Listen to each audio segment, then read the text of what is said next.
நம் ஆண்டவர் இயேசு கிறிஸ்துவின் நாமத்தினால் மகிழ்ச்சியும் சமாதானமும் நம் அனைவரோடும் இருப்பதாக. ரோமையர் 12:1 மற்றும் 9-18 முடிய. சகோதர சகோதரிகளே, கடவுளுடைய இரக்கத்தை முன்னிட்டு உங்களை வேண்டுகிறேன். கடவுளுக்கு உகந்த தூய உயிருள்ள பலியாக உங்களை படையுங்கள். இதுவே நீங்கள் செய்யும் உள்ளார்ந்த வழிபாடு. உங்கள் அன்பு கள்ளமற்றதாய் இருப்பதாக. தீமையை விருத்து நன்மையை பற்றி கொள்ளுங்கள். உடன் பிறப்புக்கள் போன்று ஒருவருக்கொருவர் உள்ளங்கணிந்த அன்பு காட்டுங்கள். பிறர் உங்களை விட மதிப்புக்கு உரியவர் என எண்ணுங்கள்.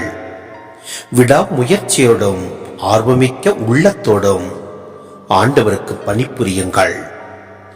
எதிர்நோக்கி இருப்பதில் மகிழ்ச்சி கொள்ளுங்கள். துன்பத்தில் தளரா மனதுடன் இருங்கள். இறைவேண்டலில் நிலைத்திருங்கள். வறுமையுற்ற இறை மக்களோடு உங்களிடம் உள்ளதை பகிர்ந்து கொள்ளுங்கள். விருந்தோம்பலில் கருத்தாயிருங்கள். உங்களை துன்புறுத்துவோருக்கு ஆசி கூறுங்கள். ஆம், ஆசி கூறுங்கள்.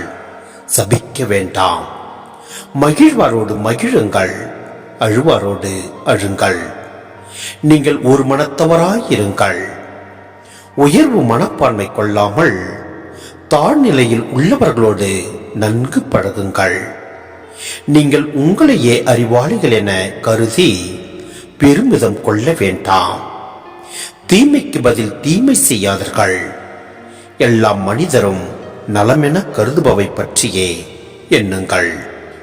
இயலுமானால் உங்களால் முடிந்தவரை எல்லாரோடும் அமைதியுடன் வாழுங்கள். சிந்தனை: கடவுளின் இரக்கத்தினால் மட்டுமே நாம் அவருக்கு ஏற்புடையவர்கள் ஆகிறோம். எனவே இதற்கு நம் அன்றாட வாழ்வை தொடர்ந்து நன்றி பலியாக படைப்பது நம் கடமை.